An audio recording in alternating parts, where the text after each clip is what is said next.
Hi అండి అందరికీ. చిన్నపిల్లలు ఫ్రూట్స్ తినమంటే డైరెక్ట్‌గా తినరు కదండీ! ఇలా నేను చేసిన విధంగా చేసి ఇవ్వండండి. కంపల్సరీ తింటారు. చాలా టేస్టీగా ఉంటుంది. అన్నం ఉడికిన తర్వాత దాన్ని చల్లబరుచుకోవాలండి. చల్లగా అయిన తర్వాత ఒక 3 చెంచాల పెరుగు వేసుకోవాలి. కొద్దిగా సాల్ట్ వేసుకోవాలి. బాగా మిక్స్ చేసుకోవాలండి పెరుగన్నాన్ని. చల్లన్నంలో ఏది కలుపుకొని తిన్నా సర్రనెక్కిద్దంటారండి పెద్దవాళ్ళు సామెత. బీపీ పేషెంట్లు చల్లన్నంలో ఉప్పేసుకొని తినరండి. తింటే బీపీ పెరిగిద్దనేసి తినరు. ఇలాగ పెరుగన్నాన్ని కలుపుకున్న తర్వాత ఒక కాయ మొత్తం ఒలుచుకొని గింజలు తీసుకోవాలండి.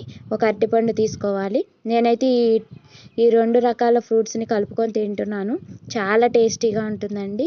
చాలా హెల్తీ కూడా. పెరుగన్నంలో తింటే తొందరగా ఒంటికి పట్టిద్దండి ఏదైనా. చిన్నపిల్లలకి ఇలాగ ఫ్రూట్స్ కలిపి పెట్టండండి. ఇష్టంగా తింటారు. హెల్తీ కూడా. చిన్నపిల్లల్ని ఫ్రూట్స్ తినమంటే అస్సలు తినమనేసి మారం చేస్తారు కదండీ! ఇలా కలర్‌ఫుల్‌గా పెరుగన్నంలో కలిపి ఇవ్వండండి. త్వరగా తినేస్తారు. హెల్త్‌కి కూడా చాలా మంచిది. పెరుగన్నాన్ని మా దగ్గర చల్లన్నము, మజ్జిగన్నము అనేసి అంటాము. ఇలాగ కలుపుకొని తింటే చాలా మంచిదండి హెల్త్‌కి. చిన్నపిల్లలకైనా, పెద్దలకైనా చాలా మంచిది. చాలా టేస్టీగా కూడా ఉంటుంది. తినే కొద్దీ తినాలనిపిస్తుంది. డైలీ ఇలాగే పెట్టండి అనేసి అడుగుతారు కూడా. అంత టేస్టీగా ఉంటుందన్నమాట.